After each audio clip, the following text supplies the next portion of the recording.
berikan sorak-sorai buat Allah kita. Haleluya. Oh, Engkau Allah Immanuel. Terima kasih Tuhan. Engkau Immanuel. Tak pernah tinggalkan kami. Terima kasih Yesus. Oh, kami tak pernah sendiri. Ada Engkau bersama kami. Immanuel.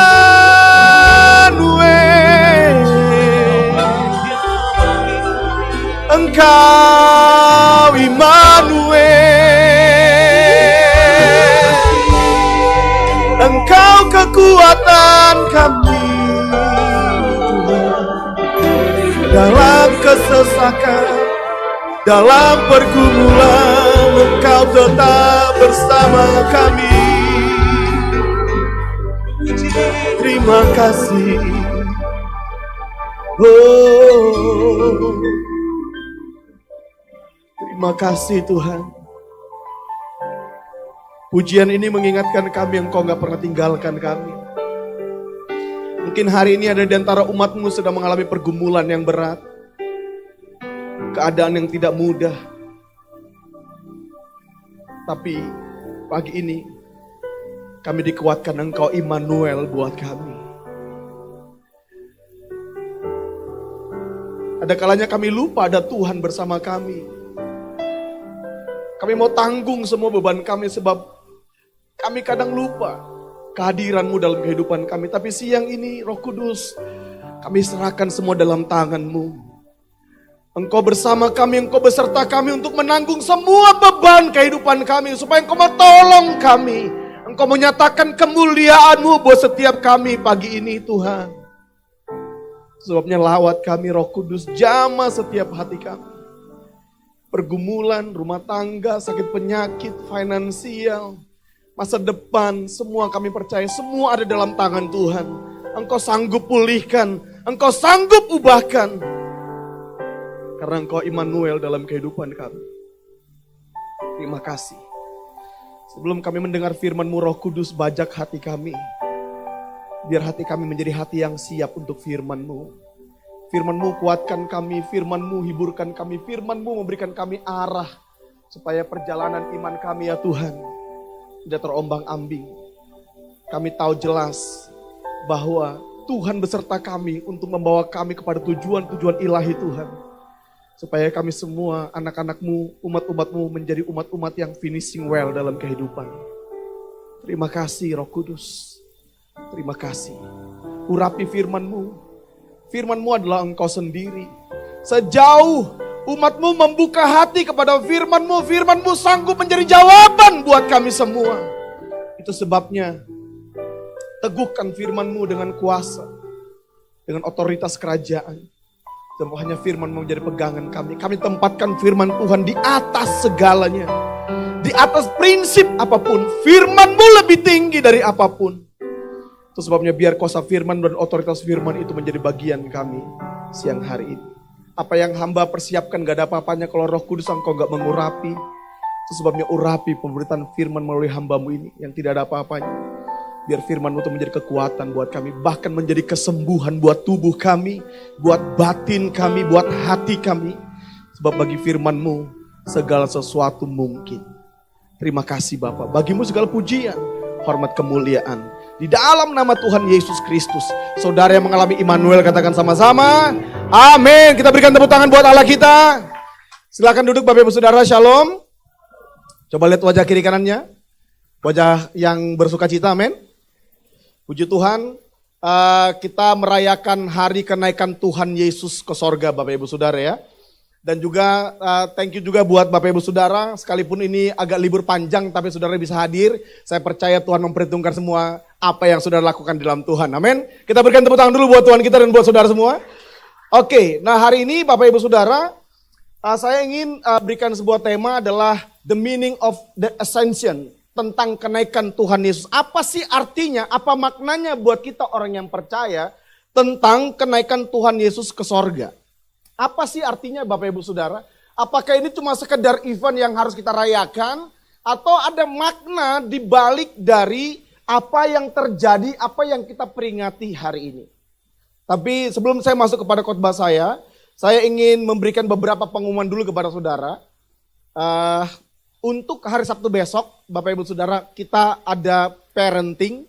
Sekali lagi kalau Bapak Ibu Saudara, banyak kan hal ini sedang bergumul untuk anak-anak. Nah, gereja kita di 4 wilayah MCC akan mengadakan parenting. Nah, ini adalah pembicara yang dia memang khusus untuk anak-anak, bagaimana cara orang tua bisa menjadi orang tua yang maksimal, yang penuh dengan hikmat. Itu sebabnya saudara daftarkanlah diri Anda. Coba yang orang tua colek kiri kanannya, daftarkan dirimu ke sekretariat. Amin. Karena ini kenapa perlu mendaftar Pak? Nggak bisa go show aja langsung datang, boleh sih. Tapi nanti kalau saudara bisa datang, daftar berapa orang yang datang, kita bisa siapkan konsumsinya saudara ya. Jadi bayangkan, saudara udah diperlengkapi secara rohani, keluarga masih dikasih makan saudara. Itu hanya supaya kita semua benar-benar sukacita dan bertumbuh dalam Tuhan, amin. Coba colek kiri kanan, dikasih makan datang aja gitu. Oke gitu ya Bapak Ibu Saudara. Dan juga bolehkah kita berikan tepuk tangan buat anak-anak Menara Stars kita yang tadi kita sudah lihat. Kita luar biasa saudara, jadi kemarin ada banyak testimoni dari guru-guru juga dari anak-anak ya. Jadi semua mereka nggak tahu idenya dari siapa, tiba-tiba mereka blessing semua security, semua yang tugas hari Minggu kemarin ya. Dan itu beragam dan mereka semua terharu dan hampir ditanyain gitu kan gimana perasaannya, maksudnya di blessing dari gereja anak kita ya. Mereka sangat bersukacita, mereka surprise, dan mereka jadi berkat. Jadi anak-anak kita semua sudah jadi berkat, itu sebabnya kalau saudara punya anak-anak Menara Stars, bawalah di kelas mereka. Sebab mereka diajar di sana untuk mereka juga berbagi menjadi berkat. Amin saudara, puji Tuhan. Jadi itu aja mungkin yang ingin saya sampaikan. Dan juga ini ada kabar baik juga buat Bapak Ibu Saudara. Saya nggak tahu Pak pelayanan apa saya untuk kayaknya jadi pengkhotbah nggak bisa, jadi home leader nggak bisa. Saudara kita buka pelayanan juga nih. Karena ini kan kita merayakan kenaikan Tuhan Yesus ke sorga ya saudara ya. Jadi semua apa yang kita lakukan dalam Tuhan gak sia-sia. Saudara terbuka untuk paduan suara, dicari suara-suara emas, suara-suara perak, dan perunggu lah boleh juga. Saudara silakan daftarkan diri saudara nanti kepada Ibu Narinta atau Saudari Nova ya. Untuk saudara bisa terlibat dalam paduan suara. Khususnya ini dikasih note saudara, dikasih note. Khususnya kalau boleh yang cowok-cowok nih, yang para pria-pria yang selama ini menyembunyikan suara-suara rinto harahapnya saudara ya. Coba yang ibu-ibu coba colek, lihat yang pria-pria di samping saudara bilang, daftar aja nggak apa-apa. Ya, ikutlah saudara pada saudara. Nggak mana tahu nanti kan kita tahun ini ada Natal gabungan saudara. Natal gabungan kita akan surprise juga tahun ini. Jadi ya kalau seandainya kita udah lebih siap, saya nanti akan mengajukan supaya paduan suara kita bisa mengisi di Natal umum saudara ya. Ya dong, jadi makanya daftarkan diri saudara segera, khususnya yang para pria yang selama ini suka bersembunyi entah di mana. Mari kita mau melayani Tuhan bersama-sama, amin. Oke, mungkin itu aja yang saya mau sampaikan kepada kita. Boleh kita kembali kepada apa yang saya mau sampaikan hari ini. Kita akan melihat bahwa apa sih makna daripada kenaikan Tuhan Yesus ke sorga. Saya percaya bahwa gini, di seluruh dunia salah satu yang paling berbangga adalah bangsa kita. Sebab bangsa kita merayakan kenaikan Tuhan Yesus. Yang aneh kan gini, bahwa masih perdebatan, wah Yesus itu Tuhan atau enggak sih segala macam. Tapi saya percaya begitu Yesus Kristus naik ke sorga tanpa sayap Superman saudara. Tanpa dia perlu kryptonite, dia segala macam. Tuhan Yesus, Alkitab berkata dia naik ke sorga tertutup dengan awan-awan. Dan dia duduk di sebelah kanan Allah Bapa kita, itu menunjukkan bahwa gini, dia adalah Tuhan. Amin. Makanya coba kita buka dulu Alkitabnya dalam Lukas pasal yang ke-24, ayat 50, 51, dan 52. Kita baca bersama-sama. 2, 3. Lalu Yesus membawa mereka keluar kota sampai dekat Betania. Di situ ia mengangkat tangannya dan memberkati mereka. Terus, dan ketika ia sedang memberkati mereka, ia berpisah dari mereka dan kemana saudara? Terangkat ke sorga. Jadi kenapa kalau sorga itu ada di atas? Karena memang waktu Tuhan Yesus naik ke sorga dia naik ke atas. Jadi ada dasar Alkitabnya juga lah saudara ya. Terus apalagi katanya saudara? Mereka sujud menyembah kepadanya, lalu mereka pulang ke Yerusalem dengan sangat bersukacita. Nah, di dalam kita baca lagi satu ayat lagi, di dalam Kisah 1 ayat 9 sampai ayat yang ke-11. Kita baca lagi sama-sama. 2, 3. Sesudah ia mengatakan demikian, terangkatlah ia disaksikan oleh mereka dan awan menutupnya dari pandangan mereka. Ketika mereka sedang menatap ke langit, waktu ia naik itu, tiba-tiba berdirilah 2 orang yang berpakaian putih dekat mereka. Apa kata kedua malaikat itu? Dan mereka berkata kepada mereka, "Hai orang Galilea, mengapakah kamu berdiri melihat ke langit? Yesus ini yang terangkat ke sorga meninggalkan kamu, akan datang kembali dengan cara yang sama seperti kamu melihat dia naik ke sorga." Fenomenal gak menurut Bapak Ibu Saudara? Semua pemimpin agama mati. Semua pemimpin agama dia gak pernah bangkit dari kematian. Tapi Yesus Kristus, dia memang bukan pemimpin agama, dia adalah Tuhan. Bahwa begini, dari awal dia adalah memang Tuhan. Makanya saya kasih poin pertama, Yesus adalah Allah. Itu tidak terbantahkan memang. Bahwa dia datang dari sorga dan dia kembali ke sorga. Yesus adalah Tuhan yang menjelma menjadi manusia. Maria mengandungnya dengan Roh Kudus, dengan Roh Allah. Kemudian dia berjalan dengan kuasa yang tidak terbatas, membangkitkan orang mati, menyembuhkan orang yang sakit, memberi makan 5.000 orang yang tidak mungkin bisa dilakukan oleh manusia manapun di muka bumi ini.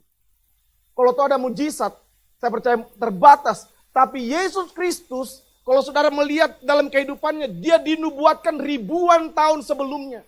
Dan semua apa yang dinubuatkan itu terjadi persis tepat, tidak ada satupun yang meleset. Mulai dari kelahiran, sampai penderitaan, sampai kematiannya, sampai kebangkitannya, sampai dia naik ke surga. Semua dinubuatkan tepat. Ribuan tahun. Dicatat dengan puluhan orang. Pencatat Alkitab. Semua tentang Yesus Kristus. Dia adalah Allah. Kenapa dia adalah Allah? Murid-murid Yesus menyembah dia. Semenjak dia naik ke surga. Makanya gini, kenaikan Tuhan Yesus penting buat kita. Sejak kenaikan Tuhan Yesus ke sorga, Bapak Ibu, disaksikan oleh semua murid-muridnya naik secara telanjang mata, dengan kasat mata. Maka gini, murid-murid waktu dia bangkit masih ada orang yang ragu. Waktu Yesus bangkit masih ada yang masih benar apa enggak. Tapi begitu dia naik ke sorga, lihat murid-murid semua sikapnya berbeda. Penyembahan mereka, berita mereka, semua tentang Yesus. Pertanyaannya, kenapa waktu Yesus setelah dia bangkit naik ke sorga dan dia disembah, dan kemudian Tuhan Yesus gak melarang sama sekali. Kalau waktu dia di bumi, dia adalah manusia 100%, tapi dia juga Allah 100%. Tapi setelah dia bangkit dari kematian, dia naik ke sorga, dia 100% Allah. Amin saudara. Dia disembah. Makanya kalau saudara baca secara naratif di Alkitab, dalam Kisah Para Rasul sampai kepada Wahyu, semua pusat daripada pemberitaan di Alkitab itu cuma satu. Yesus Kristus, anak domba Allah.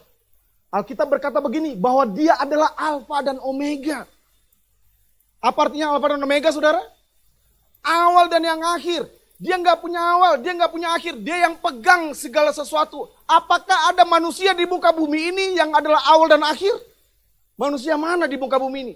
Bahkan nanti kalau saudara baca di dalam kitab Wahyu, Yesus datang, dia akan menjadi pusat dari penyembahan di dalam Yerusalem baru. Dia adalah perwakilan dari semua kepenuhan Allah memerintah umatnya di Yerusalem baru. Saya berharap, kenapa saya perlu menyampaikan ini kepada kita, supaya kita tahu persis bahwa gini, waktu dia naik, dia sedang menyatakan gini, gua adalah Allah, Raja di atas segala raja. Amin Bapak Ibu Saudara. Tidak ada semua di muka bumi ini agama manapun yang bisa melakukan seperti yang Yesus Kristus lakukan. Hanya untuk menunjukkan bahwa begini, dia adalah Allah yang hidup. Amin saudara. Semua pemimpin agama. Ada nggak manusia yang naik ke sorga? Ada. Ada Henok. Tapi Henok nggak pernah disebut. Dia adalah Alfa dan Omega. Henok dilahirkan dari orang tua. Dia bukan dikandung dari Allah. Tapi waktu dia bergaul karib dengan Tuhan. Alkitab berkata gini. Setelah umurnya 300. Kemudian dia berjalan bersama dengan Allah. Selama-lamanya dia diangkat oleh Tuhan. Ada Henok. Manusia. Ada yang kedua siapa? Elia. Elia juga dibawa naik, Nabi Elia, dia dibawa naik ke sorga dengan naik kereta api. Bukan, kereta berapi yang benar ya. Dia dibawa naik ke sorga, tapi kemudian begini, apakah kemudian Nabi Elia itu sama seperti Yesus? Tidak, dia hanya nabi yang kemudian Tuhan berikan dia privilege untuk dia bisa naik ke sorga. Tapi kalau Yesus, dia adalah penguasa sorga. Katakan amin Bapak Ibu Saudara. Karena dia adalah Alfa dan Omega. Dia yang awal. Semua penciptaan kata Alkitab, tidak ada satupun yang diciptakan tanpa firman Tuhan, tanpa Yesus Kristus. Bukankah Yohanes berkata, pada mulanya adalah firman, firman itu bersama-sama dengan Allah, dan firman itu adalah Allah.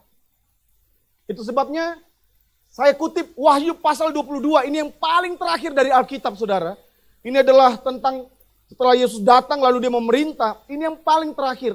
Apa sih yang paling terakhir? Siapa yang tetap kita dengarkan suaranya, yang akan kita sembah dan kita berpusat kepadanya? Itu adalah Yesus Kristus. Coba kita baca ayatnya 2-3. Sesungguhnya aku datang segera dan aku membawa upahku untuk membalaskan kepada setiap orang menurut perbuatannya. Apa katanya? Aku adalah Alfa dan Omega, yang pertama dan yang terkemudian, yang awal dan yang akhir. Karena dia adalah Allah, makanya begini Bapak Ibu Saudara, semua apa yang kita lakukan hari ini di dalam Tuhan, itu diperhitungkan. Kalau dia bukan Allah, dia bukan Tuhan. Kalau dia cuma manusia yang hanya mati dan menebus kita dan kemudian selesai. Maka gini, apa yang kita lakukan di dalam Yesus Kristus, itu semua percuma. Tidak akan diperhitungkan. Tapi karena Yesus Kristus adalah Allah yang naik ke sorga. Karena dia memang datang dari sorga. Dari awal dia datang untuk mengerjakan misi Bapaknya. Lalu kemudian ini, dia membawa upah kepada semua apa yang kita lakukan. Buat yang melayani hari ini. Buat tadi anak-anak kita yang sedang melayani, semua ada upahnya. Kenapa? Sebab apa yang kita lakukan di dalam Yesus Kristus, Tuhan perhitungkan. Makanya di dalam, saya tulis di dalam 1 Korintus 15, itu ayat yang paling terkenal buat para pelayan Tuhan. Boleh dibacakan deh, boleh dikeluarkan dari multimedia kita. 1 Korintus 15, 57 dan 58. Mari kita baca bersama-sama ayat ini supaya kemudian kita tahu bahwa semua apa yang kita kerjakan di dalam Yesus itu enggak sia-sia Bapak Ibu Saudara. Oke. Boleh langsung dimunculkan 2 ayat nggak bisa ya? Oke, kita baca dulu 1 ayat 2, 3. Tetapi syukur kepada Allah yang telah memberikan kepada kita Bapak Ibu Saudara kemenangan oleh siapa? Oleh Yesus Kristus Tuhan kita. Lalu kemenangan seperti apa? Di ayat 58. Karena itu. Ini karena apa saudara? Karena Kristus, karena Yesus yang Tuhan kita itu telah memberikan kepada kita kemenangan. Makanya karena kita sudah berikan kemenangan, karena itu apa katanya? Saudara-saudaraku yang kekasih, 2-3. Berdirilah teguh, jangan goyah, dan giatlah selalu dalam pekerjaan Tuhan. Sebab kamu tahu bahwa dalam persekutuan dengan Tuhan, jerih payahmu tidak sia-sia. Makanya nanti waktu Yesus datang, kita kembali kepada slide. Apa katanya? Waktu Tuhan Yesus datang, dia membawa upah. Coba colek kiri kanannya. Ada upah buat semua yang kamu kerjakan dalam Yesus. Amin saudara. Gak sia-sia. Hari ini mungkin kadang-kadang orang lupa. Saya selalu bilang ini. Lupa apresiasi. Lupa puji kita. Lupa sebutkan nama kita. Tapi ingat, Tuhan mencatat semua apa yang kita kerjakan di dalam Tuhan. Tidak ada satupun yang percuma. Tidak ada satupun yang sia-sia. Sekecil apapun, sebesar apapun. Bahkan sekalipun itu nggak terlihat oleh manusia, Tuhan mencatat semuanya. Tuhan akan datang pada waktunya nanti sebagai Allah, sebagai Raja, sebagai Hakim yang mulia. Untuk begini, dia membawa upahnya buat kita. Amin saudara. Jadi saya berharap begini bahwa ini membuat kepada kita sebuah pengertian bahwa Yesus Kristus yang kita layani itu dia adalah Allah yang memperhitungkan semua apa yang kita kerjakan di dalam dia. Itu makna yang pertama. Yesus naik ke sorga untuk menunjukkan bahwa gini, dia adalah Allah, dia adalah Tuhan. Makanya dalam Lukas pun, waktu dia lahir, dia disebut gini, dia adalah Yesus, dia Raja yang diurapi, dia juga adalah Tuhan. Coba dalam Lukas yang kedua ayat yang ke-11. Ini waktu dia lahir dan waktu dia nanti bangkit, dia naik ke sorga, dia datang, tapi waktu dia lahir apa sih yang disebutkan tentang Yesus Kristus Tuhan kita? Lukas 2 ayat yang ke-11 dia katakan apa?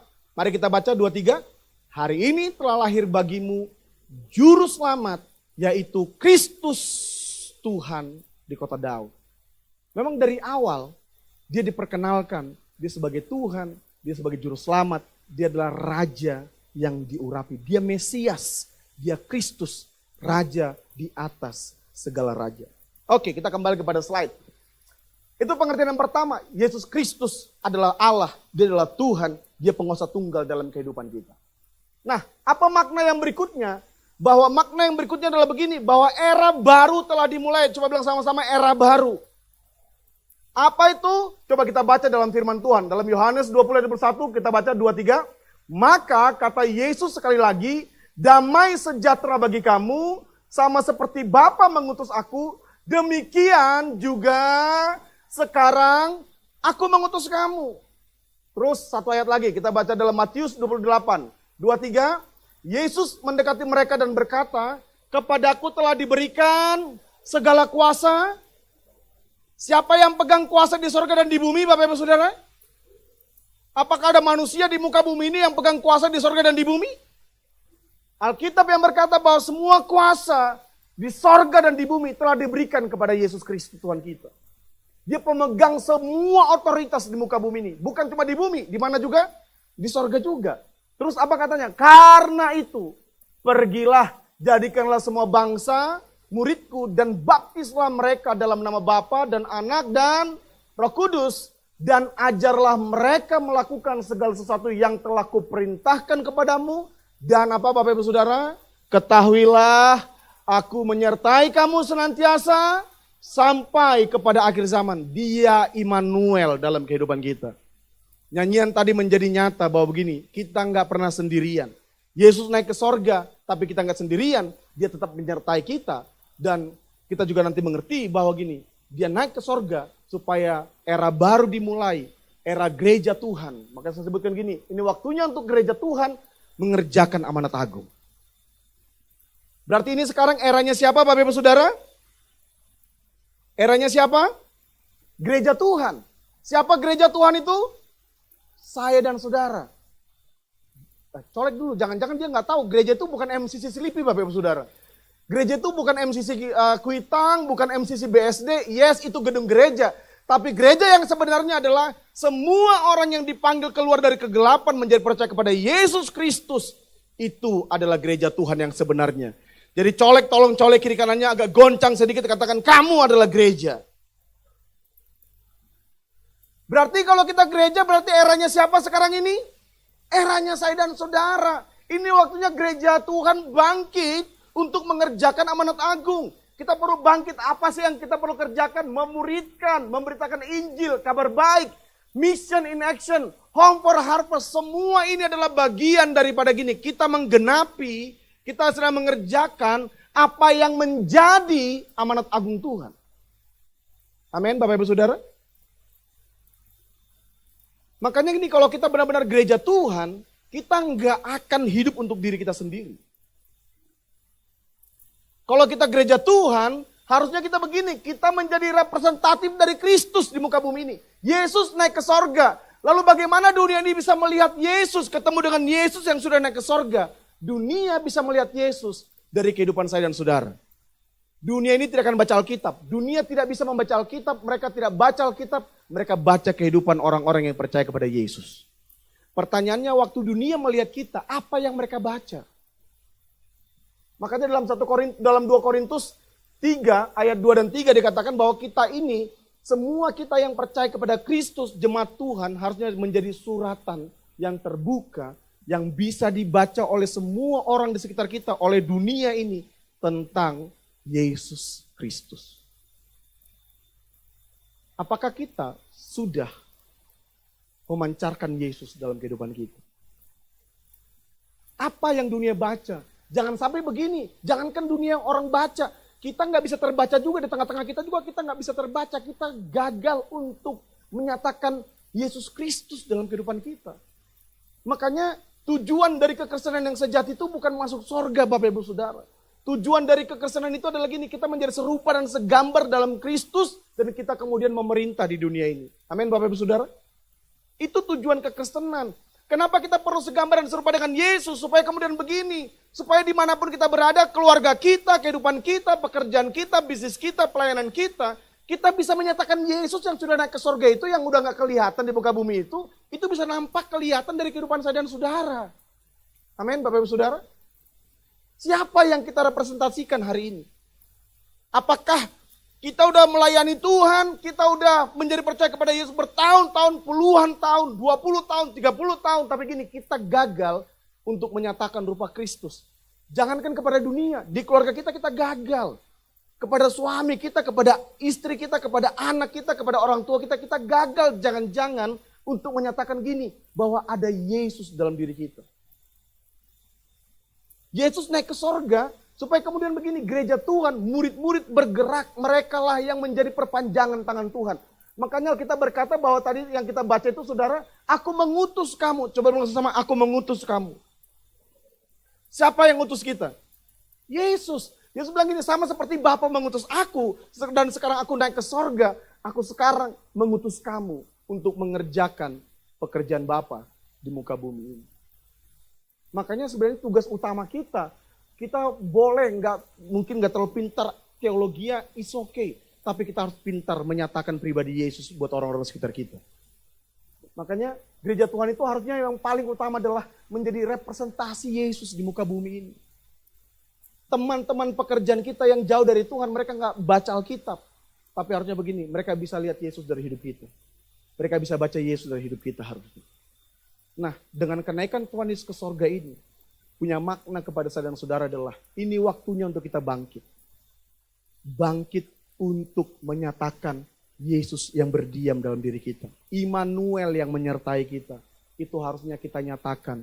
Baik itu melalui ucapan kita, baik itu melalui pekerjaan kita, melalui cara kita untuk berbisnis, cara kita untuk melayani Tuhan, cara kita membangun rumah tangga. Semuanya harusnya begini, kita merepresentasikan siapa Bapak Ibu Saudara? Yesus Kristus. Boleh kita dibuka ayat firman Tuhan dalam 2 Korintus 3 ayat 2 dan 3. Mari kita baca Bapak Ibu Saudara 2-3. Kamu adalah surat pujian kami yang tertulis dalam hati kami, yang dikenal dan yang dapat apa saudara? Dibaca oleh, apakah hidup kita bisa dibaca oleh semua orang? Pasti. Dibaca melalui kelakuan kita, dibaca dari sikap kita, dibaca dari cara kita berbicara. Tapi gini, apa yang mereka baca dari hidup kita?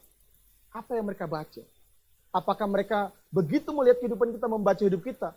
Apakah mereka bisa membaca Yesus Kristus yang adalah juru selamat, yang adalah Tuhan, yang adalah Raja itu telah menyediakan keselamatan, pengampunan dosa? Harusnya itu yang harusnya dibaca. Bahwa Yesus Kristus yang telah menebus kita itu mengubah hidup kita. Dari yang tadinya orang gelap, sekarang menjadi orang terang. Harusnya itu yang dibaca. Yesus Kristus yang tadinya telah mengubah kita. Yang tadinya menjadi dari orang pelit, menjadi orang yang murah hati. Katakan amin saudara. Ada yang senyum-senyum sendiri.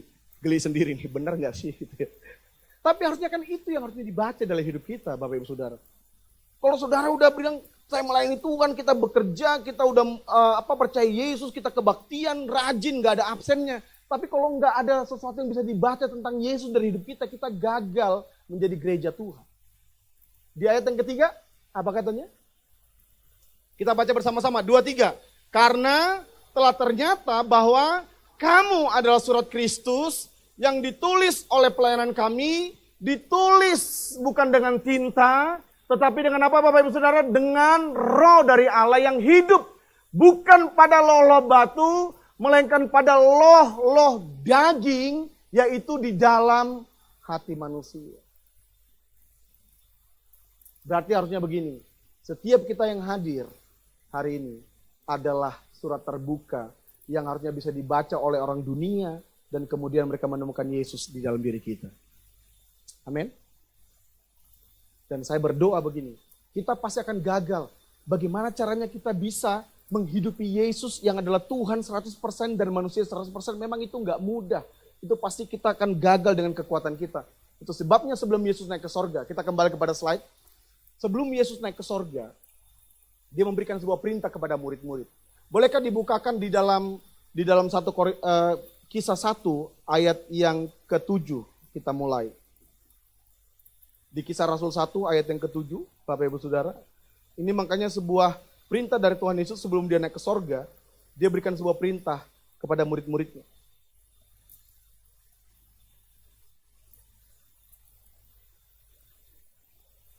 Oke, ayat yang ke-7 dikatakan apa? Jawabnya, engkau tidak perlu mengetahui masa dan waktu yang ditetapkan Bapa sendiri menurut kuasanya. Waktu murid-muridnya bertanya, kapankah engkau datang untuk memulihkan bangsa Israel? Tetapi ini dikatakan ayat yang ke-8. Kita baca Bapak Ibu Saudara 23. Tetapi kamu akan menerima kuasa kalau Roh Kudus turun ke atas kamu. Dan kamu akan menjadi saksiku di Yerusalem, di seluruh Yudea dan Samaria dan sampai ke ujung bumi.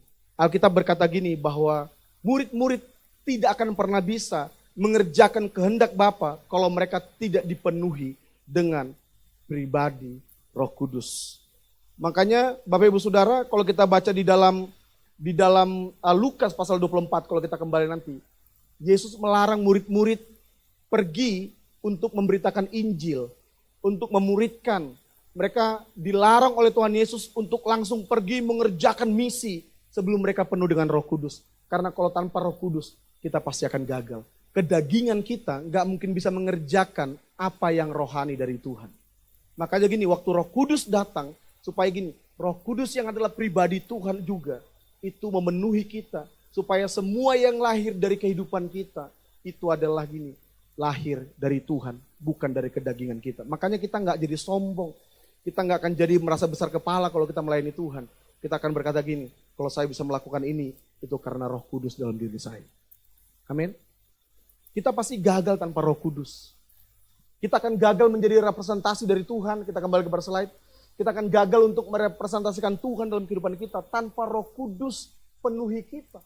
Roh Kuduslah yang akan meneguhkan, menggerakkan, bahkan Roh Kudus yang akan memampukan gereja untuk melakukan pekerjaan-pekerjaan Tuhan. Hari ini, kalau saudara mungkin bergumul untuk menyatakan Kristus menjadi representasi Yesus Kristus di keluarga saudara, saudara perlu Roh Kudus. Jujur, sebagai suami, kalau tanpa Roh Kudus, bahkan biar katanya bergelar pendeta sekalipun, masuk sekolah kitab teologi, saya juga pasti akan gagal untuk menyatakan Kristus buat istri saya. Pasti akan gagal. Kita udah sharing di pernikahan couple-couple muda, saudara. Tanpa Roh Kudus pasti gagal. Pasti akan cekcok terus, pasti akan cekcok.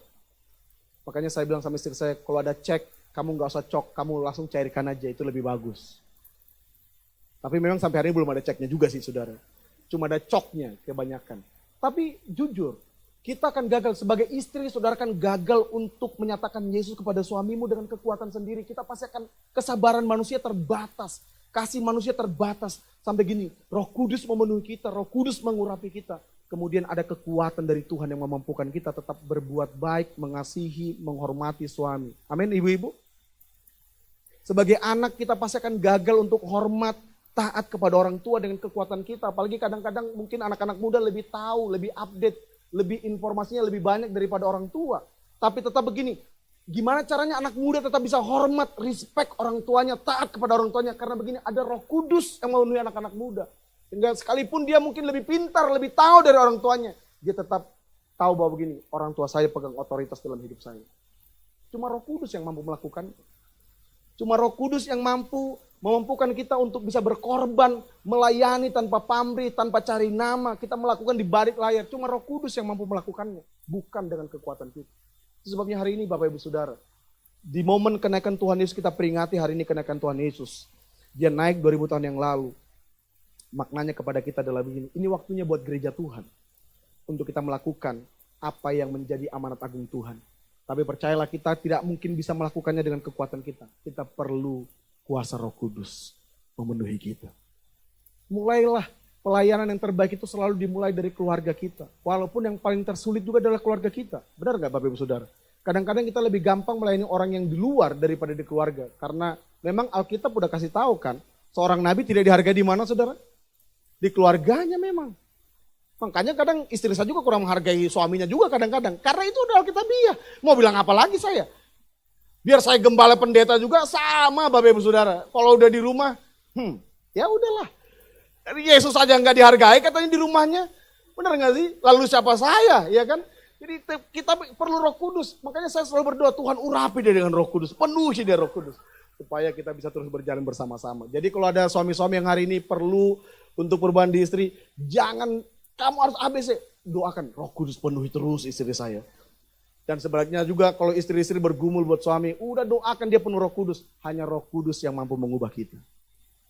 Semua habit yang kita coba lakukan, semua motivasi dunia terbatas. Roh Kudus yang melakukan yang tidak terbatas dalam kehidupan kita. Dia akan melakukan perkara-perkara yang begitu ajaib.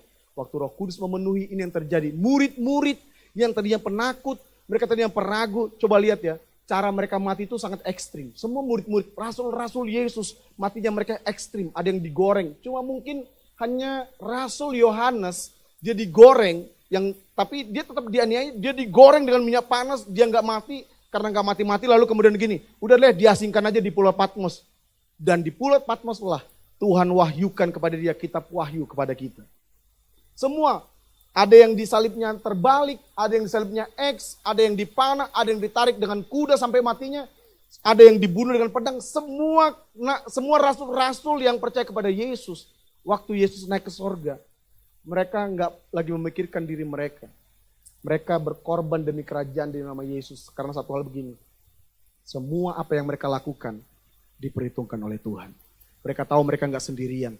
Kalau tadinya mereka penakut, Petrus yang tadinya gampang diombang-ambingkan, dia yang berkata gini, saya mau disalibkan. Waktu dia mau disalibkan sama seperti Kristus, dia bilang, jangan salibkan saya sama seperti guru saya nggak layak. Salibkan saya dengan kapal terbalik. Siapa Petrus? Orang yang tadinya cuma anak-anak bilang gini, kamu bersama Yesus, dia maki-maki, dia sampai dia sampai bersumpah-sumpah, dia sampai mengutuk-kutuk. Tapi begitu Yesus naik ke sorga, Roh Kudus penuhi hidupnya, dia menjadi pribadi yang berbeda. Saya percaya hari ini, selama kita buka hati kita kepada Roh Kudus, kita buka hati kita kepada Yesus yang adalah sebagai Tuhan dan Allah dalam juru selamat dalam kehidupan kita, dia sanggup ubahkan kehidupan kita. Amin Bapak Ibu Saudara, saya undang pemain musik maju ke depan. Mari kita merenungkan firman Tuhan ini. Kita maknai kenaikan Tuhan Yesus bukan cuma sekedar perayaan agamawi, tapi sebagai sebuah peringatan dalam diri kita. Ini waktunya untuk saya dan saudara bangkit mengerjakan kehendak Tuhan. Kita nggak tahu kapan waktunya, tapi saya berdoa waktu nanti Tuhan panggil kita, Tuhan berkata gini bahwa kita adalah hamba-hamba yang setia, yang mengerjakan kehendak Bapa. Dimulailah dari keluarga kita, mulai dari orang terdekat kita, mulai dari suami, istri, anak-anak, orang tua, kepada orang-orang sekitar kita. Kita harus menjadi representasi dari Tuhan Yesus Kristus.